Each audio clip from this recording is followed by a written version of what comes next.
What happens when Hollywood's most legendary tough guy walks into a den of daytime television hosts who think they can push him around? Well, you're about to find out, and trust me, this is one confrontation you won't see coming. Clint Eastwood, the man who made careers out of staring down bad guys and delivering justice with a whisper, found himself face to face with Joy Behar in what started as a routine promotional appearance, but quickly spiraled into television chaos. Before we dive into this explosive encounter, make sure you hit that subscribe button and drop a comment below, because this story is going to leave you speechless. The cameras rolled live, and Whoopi Goldberg smiled warmly at their guest. "Ladies and gentlemen, please welcome the legendary Clint Eastwood," she announced as the studio audience erupted in applause. Eastwood nodded politely as he settled into his chair, his weathered hands resting calmly on the armrests. "Thank you for having me," he said in that unmistakable gravelly voice. "So Clint, tell us about your latest project," Whoopi continued, keeping things light and professional. "What drew you to this particular story?" "Well, it's about second chances," Eastwood replied thoughtfully. "Sometimes people deserve another shot at redemption, even when society has written them off." Sarah Haynes leaned forward with genuine interest. "That's such a beautiful theme. How do you choose which stories to tell at this stage in your incredible career?" "I look for truth," Eastwood answered simply. "Stories that say something real about the human condition. Hollywood's got enough fantasy." The conversation flowed naturally for several minutes, with Eastwood sharing insights about his directing process and working with actors. The studio audience was clearly captivated by his presence and wisdom. But Joy Behar had been unusually quiet, sitting back in her chair with a knowing smile. She had been waiting for her moment, and now she saw it. "Clint, can I ask you something?" Joy interjected, her tone shifting noticeably. "You talk about truth and redemption. But don't you think some of your past comments about certain political figures might contradict that message?" The temperature in the studio seemed to drop several degrees. Whoopi shot Joy a warning glance, but it was too late. Eastwood's eyes narrowed slightly as he turned to face Joy directly. "Which comments would those be, Joy?" "Oh, you know," Joy said with false sweetness. "Your support for politicians who shall remain nameless but who have made some pretty questionable statements about women and minorities." "I don't recall making any statements that disparaged women or minorities," Eastwood replied evenly, his voice carrying that familiar steel edge that movie audiences knew well. "But by association," Joy pressed on, clearly enjoying herself, "don't you think your political endorsements send a message?" The other hosts exchanged uncomfortable glances. This wasn't the direction anyone had planned for the interview to go. Eastwood leaned back in his chair and fixed Joy with a stare that could have frozen water. "Young lady, I've been in this business since before you were born.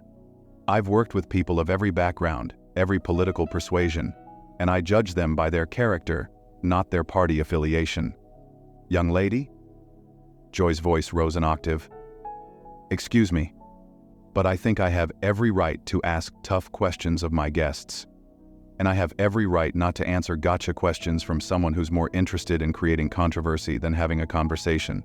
Eastwood shot back, his calm demeanor never wavering despite the edge in his voice. Joy's face flushed red. "Gotcha questions? I'm asking about your public statements, Clint. That's called journalism. Is that what we're calling it now?" Eastwood replied with a slight chuckle that somehow made the insult even more cutting. "In my day, journalism involved research and facts, not fishing expeditions." Whoopi tried to intervene. "Let's maybe get back to talking about your film, Clint." But Joy wasn't backing down. "No, I think this is important. You can't just come on television and expect softball questions when you've made controversial political statements." "Such as?" Eastwood's voice remained steady, but his eyes had that dangerous glint that anyone who'd watched his movies would recognize. "Well, there was that whole empty chair thing," Joy said smugly, referring to a political convention appearance from years earlier. "You mean when I used a creative metaphor to make a point about political accountability?" Eastwood replied. "Yeah, I remember that. What about it?" "Don't you think it was a little, unhinged?" Joy pressed, clearly thinking she had found her angle. The studio audience was dead silent now. Even the crew members had stopped moving, sensing that something significant was happening. Eastwood leaned forward slightly, his voice dropping to that whisper-quiet tone that was somehow more intimidating than shouting. "Joy, let me ask you something. How many films have you made?" "What does that have to do with anything?" Joy shot back defensively. "Just answer the question. How many films have you directed, produced, or starred in?" "That's not the point. I'm a television host and comedian." "Right. And how many Academy Awards have you won?" Joy's voice was getting higher. "Again, that's not relevant to this discussion." "How about this then?" Eastwood continued, his tone becoming more pointed. "How many careers have you launched? How many young actors have you given their first break? How many stories have you told that actually meant something to people?" "I entertain people every day on this show," Joy replied. But her confidence was clearly shaking. "Do you?" Eastwood asked with genuine curiosity. "Because from where I'm sitting, it looks like you ambush guests and try to create controversy for ratings. Is that your idea of entertainment?" Sarah Haynes jumped in, trying to lighten the mood. "Clint, your films have entertained millions of people around the world. What's been the most rewarding part of your career?" But Eastwood wasn't ready to let Joy off the hook yet. "You know what, Sarah? I'll answer that. The most rewarding part has been working with professionals. People who understand that respect is earned, not demanded. People who don't hide behind a panel of co-hosts to take cheap shots at their guests." Joy's mouth fell open. "Cheap shots? I'm asking legitimate questions about your political views." "No," Eastwood corrected her. "You're trying to create a viral moment for your social media clips. There's a difference between asking about someone's views and trying to ambush them." "I'm not ambushing anyone," Joy protested. "I'm doing my job. Your job is to interview guests about why they're here," Eastwood replied calmly. "I came here to talk about a film I'm proud of, a story about redemption and second chances. You want to talk about politics and create drama." Whoopi made another attempt to steer the conversation. "The film does sound fascinating, Clint. Can you tell us about the main character?" "It's about a man who's made mistakes," Eastwood said, his eyes still locked on Joy, "but who's trying to do better. Sometimes the biggest obstacles aren't the ones in front of you, but the people who want to keep you defined by your past instead of letting you grow." The metaphor wasn't lost on anyone in the studio, least of all Joy, who was clearly getting more agitated by the minute. "That's a beautiful message," Sarah said, clearly trying to keep things on track. "Redemption is such a powerful theme in storytelling." But Joy wasn't about to let the moment pass. "Speaking of redemption, don't you think some people are beyond it? I mean, when someone consistently supports divisive politics, at what point do we stop giving them chances?" Eastwood's jaw tightened almost imperceptibly. "Are we talking about the character in my film? Or are you trying to make this personal again?" "I'm talking about accountability," Joy replied with false righteousness. "Public figures have a responsibility to their fans. Do they now?"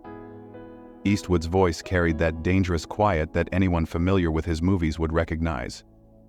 "And what responsibility do television hosts have to their guests? To ask the tough questions that matter." Joy shot back immediately. "No," Eastwood said firmly. "To treat people with basic human decency, something you seem to have forgotten." The other hosts exchanged panicked glances. Whoopi was frantically trying to signal the producers, but Joy was too caught up in what she thought was her moment of triumph. "Human decency?" Joy laughed harshly. "That's rich coming from someone who's spent decades playing violent characters and glorifying gun culture." The studio audience gasped audibly. Even by the View's standards, this was crossing a line. Eastwood sat back in his chair and studied Joy for a long moment, as if seeing her clearly for the first time. "You know what your problem is, Joy?" "Enlighten me," she replied sarcastically. "You think being loud makes you right. You think being confrontational makes you brave. But all it really makes you is a bully hiding behind a microphone." "Excuse me?" Joy's voice reached a pitch that made everyone in the studio wince. "You heard me," Eastwood continued, his voice remaining steady and controlled. "You sit here day after day taking shots at people who can't fight back effectively because they're guests on your show. You think that makes you powerful, but it just makes you small. How dare you call me small?" Joy stood up from her chair, her face bright red with rage. "I've been doing this job for years. I've interviewed presidents, celebrities, world leaders. And how many of them left here feeling like they'd been treated with respect?" Eastwood asked pointedly. "How many walked away thinking that was a professional interview?" Joy was sputtering now. "I don't have to take this from you or anyone else." "You're absolutely right," Eastwood agreed calmly. "You don't have to take anything from me. Just like I don't have to sit here and let you turn what should have been a conversation about art into your personal political theater." Whoopi finally found her voice. "Clint, Joy, maybe we should all take a breath here." "No, Whoopi," Eastwood said, standing up slowly. "I think Joy and I understand each other perfectly now." Joy was practically vibrating with anger. "You can't just walk out of an interview because you don't like the questions." "Watch me," Eastwood replied with that iconic squint. "I came here as a courtesy to talk about something I care about. I didn't come here to be your punching bag for the day." "This is live television," Joy protested. "You can't just leave." "Can't I?"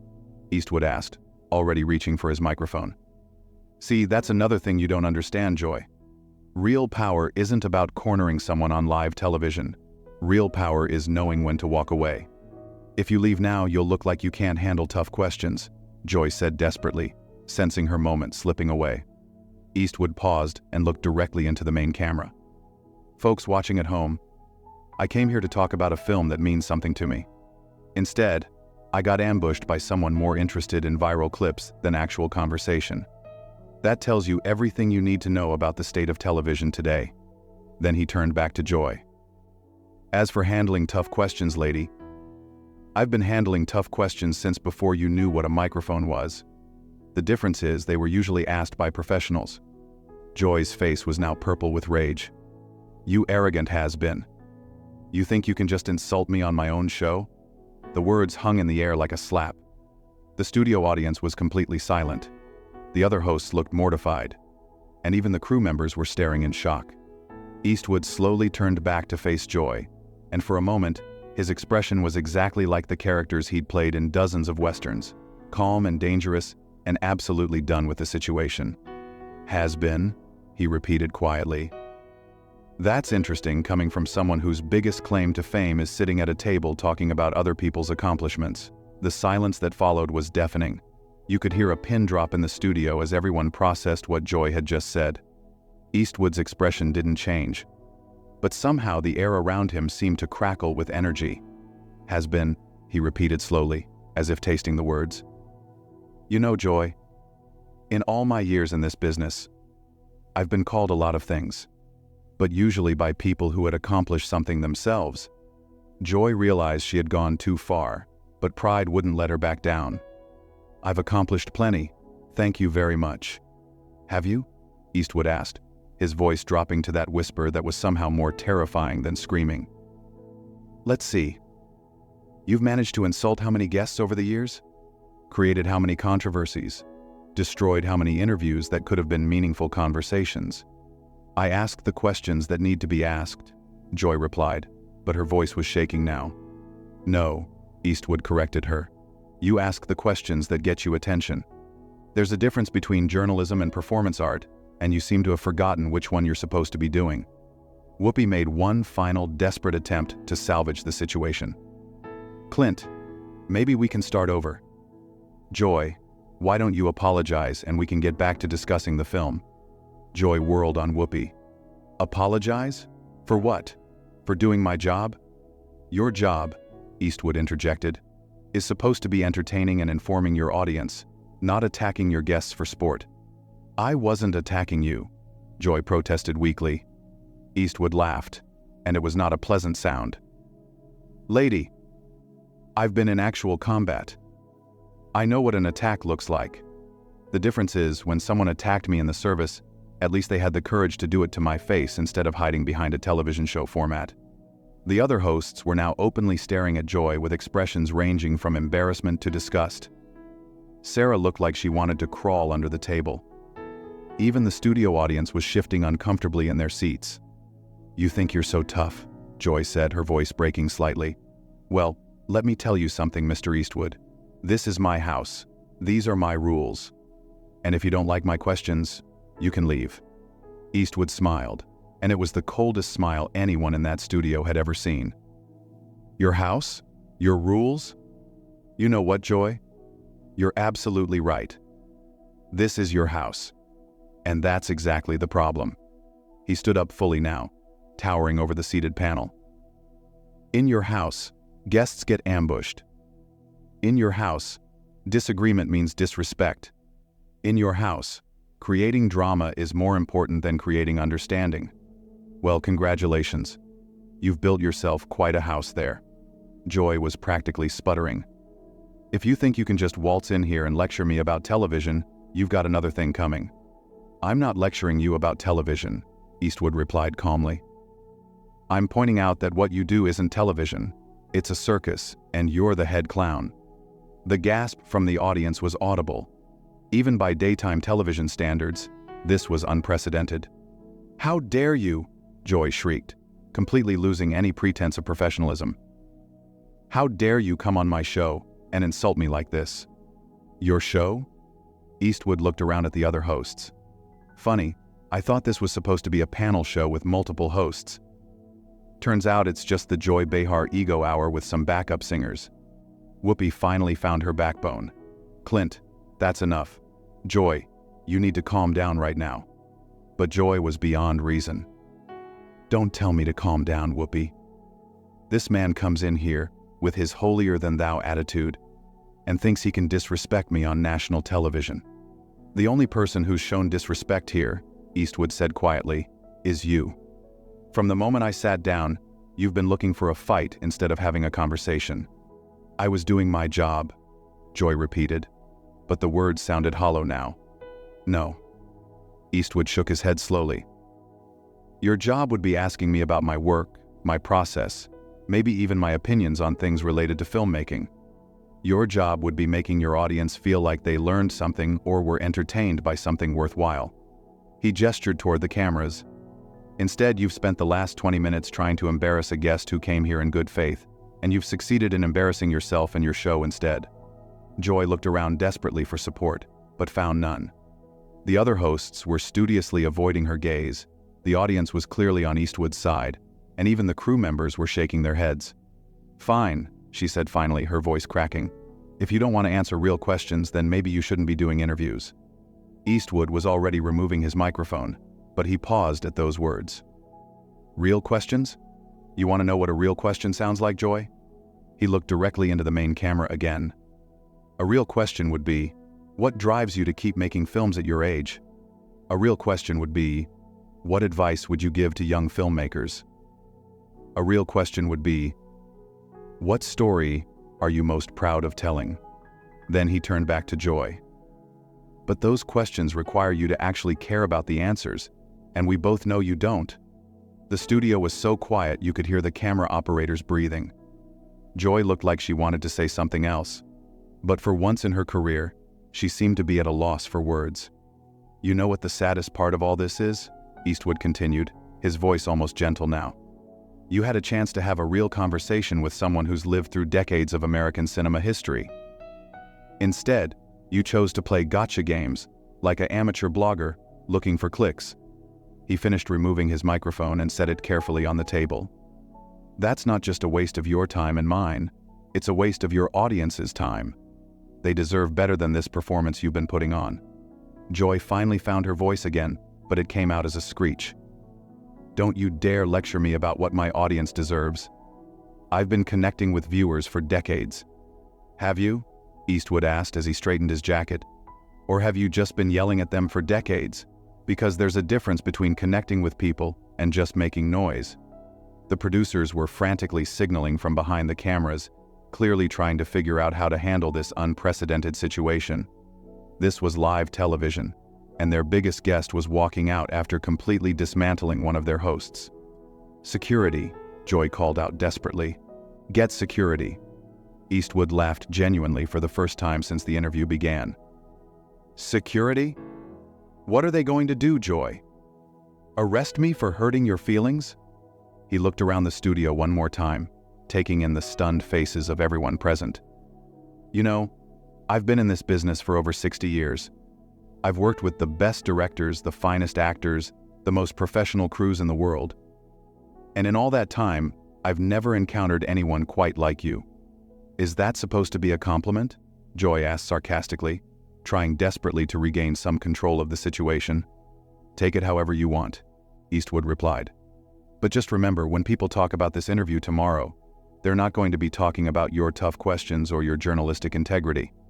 They're going to be talking about how you completely lost your composure and embarrassed yourself on live television. With that devastating final blow, Clint Eastwood walked calmly toward the studio exit, leaving behind a panel of stunned hosts, a shocked audience, and one completely humiliated Joy Behar, who was still trying to figure out how she had lost control so completely. As the studio doors closed behind him, the cameras captured Joy's face, red with rage and embarrassment, while the other hosts sat in stunned silence, knowing they had just witnessed television history, but not the kind anyone would want to be remembered for. So there you have it, folks. What started as a routine promotional interview turned into one of the most explosive confrontations in daytime television history. Clint Eastwood proved that even in his 90s, he's still the fastest draw in Hollywood, except this time his weapon was words, not bullets. Make sure to subscribe for more incredible stories like this one, and let me know in the comments, do you think Joy Behar finally met her match?